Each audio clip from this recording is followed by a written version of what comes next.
Hello everyone, welcome to Bedi scholar classes. पिछले lecture में हमने बात करी थी कि किस तरह से कार्बोहाइड्रेट्स और प्रोटीन की डाइजेशन होती है और कौन कौन से एंजाइम जो है वो यूज होते हैं बॉडी में। आज हम बात करेंगे नेक्स्ट डाइजेशन की। नेक्स्ट क्या है हमारे पास? Digestion of fat. Digestion of fat.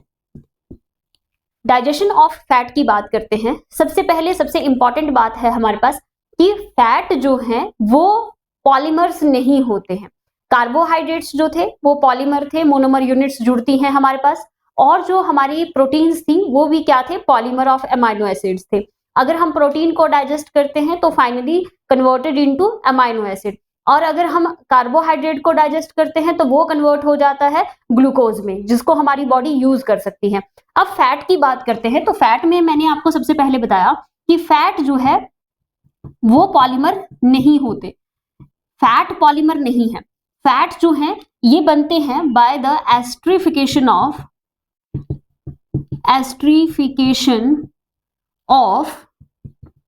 Fatty acid plus glycerol.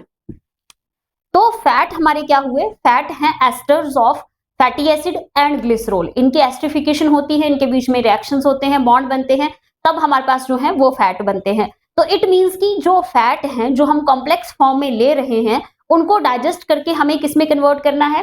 Fatty acid और ग्लिसरॉल में कन्वर्ट करना है। तो फैट हमारे पास वाटर इनसॉल्युबल होते हैं, और हमारे एंजाइम, हम एंजाइम जब बायोमॉलिक्यूल्स की बात करेंगे तो वहां पे एंजाइम्स को हम डिटेल में देखेंगे। एंजाइम्स के कुछ रूल्स होते हैं, जैसे एंजाइम एक ऑप्टिमम टेम्परेचर पे काम करते हैं, ऑप्टिमम पीएच पे काम करते हैं। पढ़ा भी हमने पीछे कि जैसे बक्कल कैविटी में 6.8 पीएच है, स्टमक में 1.2 से 1.8 पीएच है, तो वहां पे प्रोड्यूस होने वाले एंजाइम्स उतनी ही पीएच पे काम करेंगे। तो हर एंजाइम एक पर्टिकुलर टेम्परेचर पे काम करता है, एक पर्टिकुलर पीएच पे काम करता है, और हर एंजाइम को एक्टिवेट करने के लिए वाटर की जरूरत होती है। एंजाइम तब तक काम नहीं करता अगर वाटर की अवेलेबिलिटी नहीं है। तो जो हमारे पास फैट है, फैट वाटर इनसॉल्युबल होते हैं। फैट को पहले क्या किया जाता है? फैट को एमल्सिफाई करके वाटर सॉल्युबल बनाया जाता है। फिर जो हमारे पास लाइपेज एंजाइम प्रेजेंट हैं जो फैट को डाइजेस्ट करने में हेल्प करते हैं, वो फैट के ऊपर एक्ट कर पाएंगे। तो चलिए देखते हैं किस तरह से एमल्सिफिकेशन होता है हमारे पास। तो सबसे पहले फैट जो है, फैट हम जो हम फैट इनटेक करते हैं वो हमारे पास प्रेजेंट है लार्ज ग्लोब्यूल्स की फॉर्म में, बड़ी बड़ी ड्रॉपलेट्स की फॉर्म में हमारे पास फैट प्रेजेंट है, जो क्या होगा? जो वाटर इनसॉल्युबल है। ये बड़े बड़े जो ड्रॉपलेट्स हैं वो कैसे हैं? वो वाटर इनसॉल्युबल हैं। तो अब हमारे पास जो है इसको हमें क्या करना है? वाटर सॉल्युबल करना है। तो वाटर सॉल्युबल बनाने के लिए इसके ऊपर कौन एक्ट करेगा? हमारे पास जो सबसे इंपॉर्टेंट चीज है जो लीवर में प्रोड्यूस हुई थी और गॉल ब्लैडर में स्टोर किया था, गॉल ब्लैडर में उसकी कंसंट्रेशन को बढ़ाया था, वो क्या है हमारे पास? वो है हमारे पास बाइल। बाइल जो है वो यूज होगा किस चीज में? एमल्सिफिकेशन ऑफ फैट में यूज होगा। इस फैट को छोटी छोटी ड्रॉपलेट्स में क्या किया जाता है? कन्वर्ट किया जाता है। अब इसको छोटी ड्रॉपलेट्स में तो कन्वर्ट कर दिया हमने, लेकिन अभी भी ये क्या है? अभी भी ये वाटर इनसॉल्युबल है। अभी भी क्या है? वाटर इनसॉल्युबल है। दोबारा से क्या किया जाएगा? अगेन जो है वो हमारे पास अगेन जो है वो बाइल इस पे एक्ट करेगा और इसको एमल्सिफाई करेगा, ठीक है। और हमारे पास क्या बनेंगे? अगेन आया बाइल, ठीक है जी। इसको और छोटी ड्रॉपलेट्स में तोड़ा और इसको वाटर सॉल्युबल बनाया। कैसे? आपने केमिस्ट्री में भी हम ये चीज पढ़ते हैं कि हमारी जो जब हम सोप इफेक्ट पढ़ते हैं केमिस्ट्री में, तो वहां पे देखते हैं कि किस तरह से सोप जो है वो डर्ट को साफ करने में हेल्प करता है। तो वो जो ऑयल ड्रॉपलेट होती हैं डर्ट में, उसके बाहर जो है वो क्या करते हैं? मीजल्स की फॉर्म होती है हमारे पास, ठीक है। और मीजल्स जो हैं वो क्या होते हैं? वाटर सॉल्युबल होते हैं, और तभी जो है सोप उसके ऊपर एक्ट करके उसको रिमूव कर सकता है। सेम चीज हमारी बॉडी में भी है कि जब बाइल इसके ऊपर एक्ट करेगा तो यहाँ ऑयल ड्रॉपलेट्स जो है ये किस में कन्वर्ट हो जाएंगी? ये मीजल्स में कन्वर्ट हो जाएंगे, और ये क्या है? ये वाटर सॉल्युबल होते हैं। ये क्या है, वाटर सॉल्युबल है। अब हमारे पास फैट उस फॉर्म में कन्वर्ट हो चुका है कि हम क्या कर सकते हैं, हम इसके ऊपर लाइपेज एक्ट करवा के इसको डाइजेस्ट कर सकते हैं। ठीक है, तो अब हमारे पास फैट जो है it is converted into water soluble form, that is measles. ठीक है, और अब हमारे पास जो इमल्सिफिकेशन, आफ्टर इमल्सिफिकेशन इफेक्ट जो है वो क्या रहने वाले हैं। तो आफ्टर इमल्सिफिकेशन हमारे पास क्या होगा, हमने फैट को इमल्सिफाई कर लिया है। क्वेश्चन आएगा कि बाइल जो है वो कहाँ यूज होता है, तो बाइल इमल्सिफिकेशन ऑफ फैट में यूज होता है। तो इस तरह से इमल्सिफिकेशन ऑफ फैट किया जाता है। आफ्टर इमल्सिफिकेशन क्या हुआ, हमारे पास जो फैट है और जो लिपिड्स हैं, कॉम्प्लेक्स लिपिड्स हैं, लेकिन ये अब क्या हो चुके हैं, वाटर सॉल्युबल हो चुके हैं। इनके ऊपर कौन एक्ट करेगा, वाटर सॉल्युबल बन चुके हैं। इनके ऊपर एक्ट करने वाले हैं आपके लाइपेज एंजाइम, लाइपेज एंजाइम्स। तो लाइपेज एंजाइम जो है एक्ट करके इसको किस में कन्वर्ट करेंगे। सपोज करिए मैंने फैट और लिपिड्स, मैंने ट्राइग्लिसराइड्स यूज किया, यहाँ पे ट्राइग्लिसराइड मेरे पास प्रेजेंट है। यहाँ पे लाइपेज एंजाइम ने एक्ट किया, triglycerides converted into diglycerides. Triglycerides किस में कन्वर्ट हो गए, डाइग्लिसराइड्स में कन्वर्ट हो गए। और डाइग्लिसराइड्स के ऊपर फिर से जो लाइपेज एंजाइम है इसने एक्ट किया और it is converted into monoglycerides. And monoglycerides के ऊपर अगेन लाइपेज एक्ट करेगा और it is converted into fatty acid plus glycerol, fatty acid plus glycerol. तो इस तरह से फैट की डाइजेशन जो है वो बॉडी में करी जाती है। बाइल देखिए कहाँ यूज हुआ, बाइल यूज हुआ है एमल्सिफिकेशन ऑफ फैट में, एमल्सिफाई करके इसको मीजल्स में कन्वर्ट किया गया। और ये वाटर सॉल्युबल होते हैं। जब तक फैट वाटर सॉल्युबल नहीं होता इसके ऊपर लाइपेज जो है वो एक्ट नहीं कर सकते। तो पहले हमने फैट को वाटर सॉल्युबल बनाया with the help of bile. Bile क्या करता है, एमल्सिफिकेशन ऑफ फैट करता है। और फिर हमने इसके ऊपर लाइपेज जो है उन्होंने एक्ट किया और फिर इसको कन्वर्ट किया फैटी एसिड प्लस ग्लिसरॉल में। तो इस तरह से बॉडी में जो है वो फैट की डाइजेशन होती है। अब हमने डाइजेशन ऑफ कार्बोहाइड्रेट कर लिया, डाइजेशन ऑफ प्रोटीन्स कर लिया, डाइजेशन ऑफ फैट भी हमारे पास हो चुका है। अब हमारे पास लास्ट कंपोनेंट जो मैक्रोन्यूट्रिएंट है उसकी बात करते हैं, that is nucleic acids. Nucleic acid की डाइजेशन जो है वो बॉडी में कैसी होती है। तो हमने जो अपने पैनक्रियाटिक जूसेस और जो इंटेस्टाइनल जूसेस थे, सक्कस एंटेरिकस था, वहां पे हमने न्यूक्लियोसाइडेजेस, न्यूक्लियोटाइडेजेस की बात करी थी। तो वही है जो न्यूक्लिक एसिड को डाइजेस्ट करने में हेल्प करेंगे। ठीक है, तो लास्ट हमारे पास आ जाता है digestion of nucleic acid. Digestion of nucleic acid, nucleic acid जो है वो बॉडी में कैसे डाइजेस्ट होगा। तो हमारे पास जो है न्यूक्लिक एसिड का मतलब क्या होगा, न्यूक्लिक एसिड में आपके पास आ जाएंगे DNA and RNA. Nucleic acid इन्हीं को बोलते हैं, डीएनए और आरएनए को ही न्यूक्लिक एसिड बोला जाता है। तो हमारे पास जो न्यूक्लिक एसिड है, न्यूक्लिक एसिड्स, इनके ऊपर एक्ट करेंगे न्यूक्लिएजेस एंजाइम्स। ठीक है, और nucleic acids are the polymer of nucleotides. DNA और आरएनए कैसे बनते हैं, न्यूक्लियोटाइड्स की चेन्स होती हैं हमारे पास। ठीक है, तो न्यूक्लिक एसिड के ऊपर न्यूक्लिएजेस एक्ट किया और it is converted into nucleotides. Nucleotides के ऊपर एक्ट करेंगे न्यूक्लियोटाइडेजेस। और न्यूक्लियोटाइड्स किस में कन्वर्ट हो जाते हैं, न्यूक्लियोसाइड में कन्वर्ट हो जाते हैं, न्यूक्लियोसाइड्स में कन्वर्ट हो गए। न्यूक्लियोसाइड के ऊपर जो है वो एक्ट किया किसने, न्यूक्लियोसाइडेजेस। और nucleosides are converted into sugar plus nitrogen bases. ठीक है, जब हम डीएनए और आरएनए वाला पोर्शन जो है वो करते हैं, जेनेटिक्स में करेंगे, मॉलिक्यूलर बेसिस ऑफ इनहेरिटेंस में करेंगे, बायोमॉलिक्यूल्स में भी ये चीज पढ़ते हैं हम कि जो डीएनए और आरएनए है वो कैसे बनता है हमारे पास। तो अगर शुगर प्लस नाइट्रोजन बेस आपस में जुड़ते हैं तो हमारे पास न्यूक्लियोसाइड बनते हैं। न्यूक्लियोसाइड के साथ अगर फॉस्फेट ग्रुप जुड़ता है तो न्यूक्लियोटाइड बनते हैं। और बहुत सारे न्यूक्लियोटाइड मिलके जो है वो क्या बनाते हैं, न्यूक्लिक एसिड बनाते हैं, आरएनए बनाते हैं या फिर डीएनए बनाते हैं। तो इनको डाइजेस्ट करने के लिए भी हमारी बॉडी में जो है वो एंजाइम्स हैं, न्यूक्लिएजेस हैं, न्यूक्लियोटाइडेजेस हैं, न्यूक्लियोसाइडेजेस हैं। ये सारे जो हैं इनको डाइजेस्ट करने में क्या करते हैं, हेल्प करते हैं। अब हमारे पास कौन सा एंजाइम कहाँ मिलता है, न्यूक्लियेजेस जो है वो पैनक्रियाटिक जूसेस में प्रेजेंट है, और जो आपके न्यूक्लियोसाइडेजेस एंड न्यूक्लियोटाइडेजेस वाले हैं ये कहाँ पे हैं, ये इंटेस्टाइनल जूसेस में प्रेजेंट है।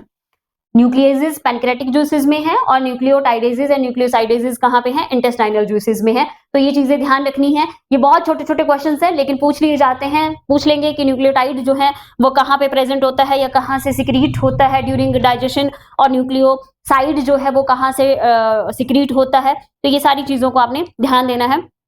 अब नेक्स्ट क्या है हमारे पास, डाइजेशन हमने सारी चीजों की कर ली, डाइजेशन हमने कार्बोहाइड्रेट्स की कर ली, डाइजेशन हमने जो है वो आपके पास प्रोटीन्स की कर ली, डाइजेशन हमने न्यूक्लिक एसिड्स की कर ली, डाइजेशन हमने फैट्स की भी कर ली। यही हमारे पास मैक्रोन्यूट्रिएंट्स हैं जिनको हमने बॉडी में डाइजेस्ट करना है और एक कॉम्प्लेक्स प्रोग्राम पूरा इनको डाइजेस्ट करने के लिए चलता है।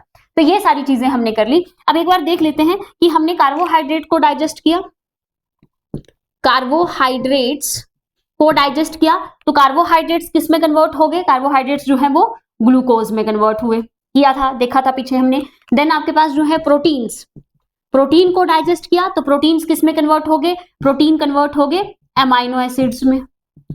फिर हमने डाइजेस्ट किया फैट को तो फैट किस में कन्वर्ट हो गए, फैट कन्वर्ट हो गए फैटी एसिड्स प्लस ग्लिसरॉल में। और फिर हमने बात करी किसकी, न्यूक्लिक एसिड्स की। तो न्यूक्लिक एसिड्स जो हैं वो किस में कन्वर्ट हो गए, nucleic acid finally sugar plus nitrogen basis में कन्वर्ट हो गए। अब इन्हीं सबको जो है वो बॉडी में एब्जॉर्ब करवाया जाता है, एब्जॉर्ब करती है बॉडी, ब्लड में जाता है ये सारा मटेरियल, और हर चीज जो है वो हर एक सेल तक पहुंचाई जाती है। बॉडी के हर एक सेल को glucose, amino acid, fatty acid ये सारी चीजें पहुंचाई जाएंगी। फिर हर एक सेल में उस इन मटेरियल से क्या निकाला जाता है, एनर्जी निकाली जाएगी। ठीक है, आपको पता है ड्यूरिंग रेस्पिरेशन जो है in the presence of oxygen glucose को तोड़ा जाता है, ऑक्सीडेशन ऑफ ग्लूकोज होती है और उसमें से एनर्जी को निकाला जाता है। तो उससे पहले ग्लूकोज सेल तक पहुंचनी भी चाहिए। तो अब हम नेक्स्ट क्या करेंगे, डाइजेशन हमने कर लिया, नेक्स्ट हमारे पास क्या है, absorption of food, absorption of different components किस तरह से होता है, तो ये चीज देख लेते हैं। नेक्स्ट टॉपिक है हमारे पास एब्जॉर्प्शन ऑफ फूड।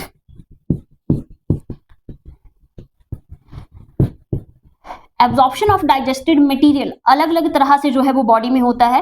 ग्लूकोज को डाइजेस्ट करने के लिए अलग तरीका है, अमाइनो एसिड्स को अलग तरीके से डाइजेस्ट किया जाएगा, फैट्स को अलग तरीके से डाइजेस्ट किया जाता है। तो देखते हैं किस तरह से है। नेक्स्ट आ गया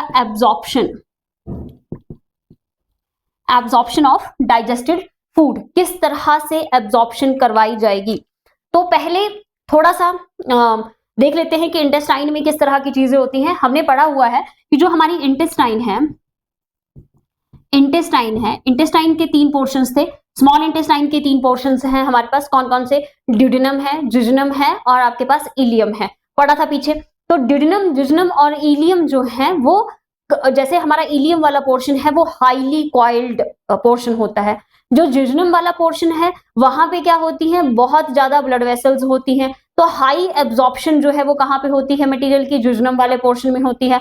और ड्यूडेनम जो है, ड्यूडेनम में डाइजेशन जो है वो ज्यादा चलती है हमारे पास। तो अब किस तरह से एब्जॉर्प्शन होता है, जो इंटेस्टाइन है, इंटेस्टाइन पे हमें क्या दिखाई देते हैं, बहुत सारे माइक्रोविलाई प्रेजेंट होते हैं, माइक्रोविलाई प्रेजेंट होते हैं। और माइक्रोविलाईज में बहुत सारा ब्लड वेसल्स जो है वो प्रेजेंट है हमारे पास। मैं एक बना के देखते हैं एक, ठीक है, आपके पास ये एक माइक्रोविलाई है,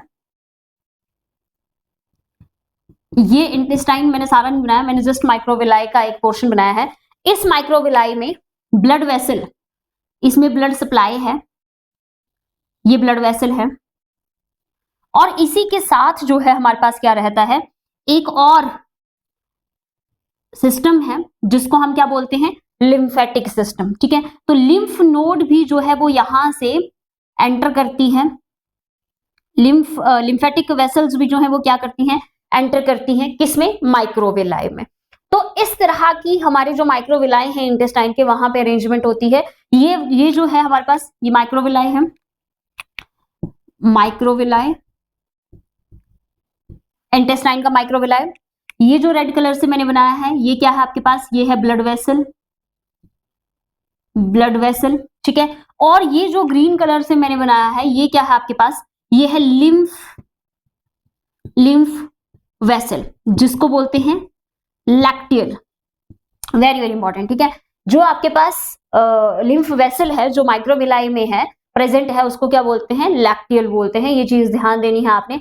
अब देखते हैं किस तरह से absorption of food, absorption of different material होता है। ग्लूकोज कैसे होगा और बाकी चीजें जो है वो किस तरह से आपके पास जो है वो एब्जॉर्ब होंगी बॉडी में, ठीक है, ब्लड में किस तरह से जाएंगी। तो सबसे पहले देखते हैं एब्जॉर्प्शन ऑफ कार्बोहाइड्रेट्स की बात करते हैं। Absorption of carbohydrate, absorption of carbohydrates. अब कार्बोहाइड्रेट्स में क्या था, कार्बोहाइड्रेट में आपके पास ग्लूकोज थे, ग्लैक्टोज भी बने थे और फ्रक्टोज भी थे, क्योंकि ये सारे ही मोनोसेक्राइड्स हैं तो ये बॉडी में प्रेजेंट होते हैं। वैसे मोस्टली बॉडी ग्लूकोज यूज करती है, ठीक है। तो क्या आ गया, ग्लूकोज था, ग्लैक्टोज हैं और फ्रक्टोज है, ठीक है, सारे ही मोनोसेक्राइड्स हैं आपके पास। तो किस तरह से डिफरेंट डिफरेंट मोनोसेक्राइड की डाइजेशन बॉडी में होती है, तो इनिशियली जो है वो आपके पास जो ग्लूकोज है वो सिंपल डिफ्यूजन से जो है वो क्या करेंगे, सिंपल डिफ्यूजन से एब्जॉर्ब होगा हमारे पास, ठीक है। जो ग्लूकोज और ग्लैक्टोज हैं initially absorbed bye simple diffusion but later require energy and sodium ions for absorption। Very very important. Glucose जो है वो इनिशियली कैसे हुआ, इनिशियली तो सिंपल डिफ्यूजन से क्या हो गया, सिंपल डिफ्यूजन से एब्जॉर्ब हो गया। कोई सिंपल डिफ्यूजन आपको पता है, सिंपल डिफ्यूजन में क्या होता है, material move from higher concentration to lower concentration बिना किसी एनर्जी के यूज के। तो यहाँ पे सबसे पहले तो क्या हो गया आपके पास, सिंपल डिफ्यूजन से ग्लूकोज और ग्लैक्टोज एब्जॉर्ब हो गए, कोई एनर्जी बॉडी ने यूज नहीं की। लेकिन बाद में जैसे जैसे ब्लड में ग्लूकोज का लेवल बढ़ता जाएगा और इंटेस्टाइन वाले पोर्शन में ग्लूकोज कम होती जाएगी, तो क्या हुआ, ब्लड में ग्लूकोज ज्यादा, इंटेस्टाइन में ग्लूकोज कम है, और हमें क्या करना है, कम वाले रीजन से ज्यादा वाले रीजन में ग्लूकोज को भेजना है। तो फिर हमें एनर्जी की रिक्वायरमेंट चाहिए, क्योंकि हम low concentration to higher concentration जा रहे हैं, तो यहाँ पे एनर्जी चाहिए होगी हमें। और कुछ ग्लूकोज जो है वो सोडियम आयंस, जैसे सोडियम आयन जो है वो अंदर या बाहर कुछ भी करेगा मेम्ब्रेन से, उसके साथ जो है वो ये भी जाएगा। फ्रक्टोज में क्या है, फ्रक्टोज हमेशा ही एब्जॉर्ब होगा बाय द फैसिलिटेटेड डिफ्यूजन, ठीक है। ये जो हमारा अपना फ्रक्टोज है, फ्रक्टोज जो है वो फैसिलिटेटेड डिफ्यूजन के थ्रू क्या हो जाता है, डिफ्यूज हो जाता है। इसके लिए हमेशा ही फैसिलिटेटेड डिफ्यूजन का मतलब क्या हुआ, तीन तरह की डिफ्यूजन होती हैं, एक है आपके पास सिंपल डिफ्यूजन, एक है आपके पास फैसिलिटेटेड डिफ्यूजन, और एक है आपके पास एक्टिव एब्जॉर्प्शन या एक्टिव ट्रांसपोर्ट। तो अब आपके पास सिंपल डिफ्यूजन तो मैंने बता दिया कि from higher concentration to from lower concentration to higher concentration जो है वो मटेरियल मूव करता है।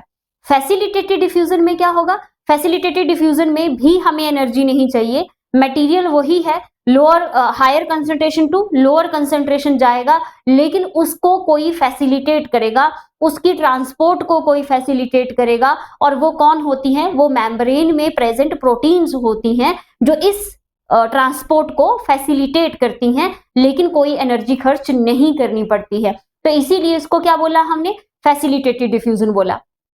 तीसरा आता है एक्टिव ट्रांसपोर्ट। एक्टिव ट्रांसपोर्ट में क्या होता है, उसमें भी जो अपनी प्रोटीन्स हैं वही हेल्प करेंगी, लेकिन ये low concentration to higher concentration transport होगा, और इसमें हमें एनर्जी चाहिए होगी, और इसमें प्रोटीन्स जो मेम्ब्रेन में प्रेजेंट प्रोटीन्स हैं वो हेल्प करेंगी हमारी मेम्ब्रेन के अंदर बाहर जाने के लिए, लेकिन एनर्जी हमें यहाँ पे खर्च करनी पड़ेगी, क्योंकि हम कहाँ जा रहे हैं, हम लो कंसंट्रेशन से हायर कंसंट्रेशन की तरफ को जा रहे हैं। तो जो फ्रक्टोज है वो हमेशा ही फैसिलिटेटेड डिफ्यूजन से ट्रांसपोर्ट होता है, कोई एनर्जी इसमें नहीं चाहिए होती है। तो ये तो होगी कार्बोहाइड्रेट्स की बात कि कार्बोहाइड्रेट जो है ग्लूकोज, ग्लैक्टोज, फ्रक्टोज, ग्लूकोज और गैलेक्टोज जो है वो इनिशियली डिफ्यूज होंगे, इनिशियली जो है वो एब्जॉर्ब होंगे बाय द सिंपल डिफ्यूजन, और बाद में इनको क्या चाहिए, एनर्जी चाहिए और सोडियम आयंस की रिक्वायरमेंट होगी। देन आपके पास जो फ्रक्टोज है वो हमेशा ही फैसिलिटेटेड डिफ्यूजन से ट्रांसपोर्ट होगा और इसमें कोई भी एनर्जी हमें नहीं लगेगी, ये चीज को ध्यान देना है। आगे चलते हैं, कार्बोहाइड्रेट्स की बात होगी, अब बात कर लेते हैं हम अमाइनो एसिड्स की। तो एब्जॉर्प्शन ऑफ अमाइनो एसिड कैसे हो रहा है, एब्जॉर्प्शन ऑफ अमाइनो एसिड कैसे होता है हमारे पास। तो एब्जॉर्प्शन ऑफ अमाइनो एसिड्स भी बिल्कुल आपके जो कार्बोहाइड्रेट्स हैं उन्हीं की तरह होता है, पहले सिंपल डिफ्यूजन होगी और बाद में जो है वो हमें एनर्जी की जरूरत पड़ेगी और सोडियम आयंस की जरूरत पड़ेगी। तो एब्जॉर्प्शन ऑफ अमाइनो एसिड्स में आप लिख सकते हैं कि absorption of amino acids,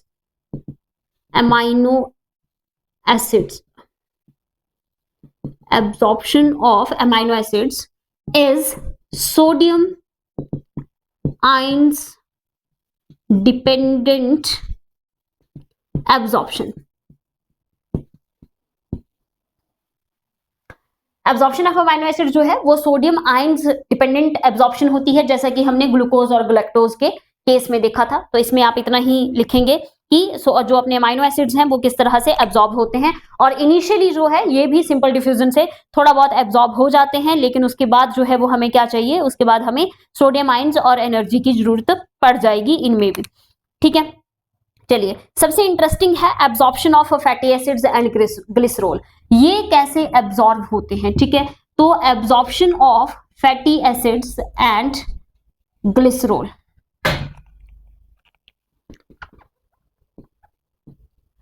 fatty acids and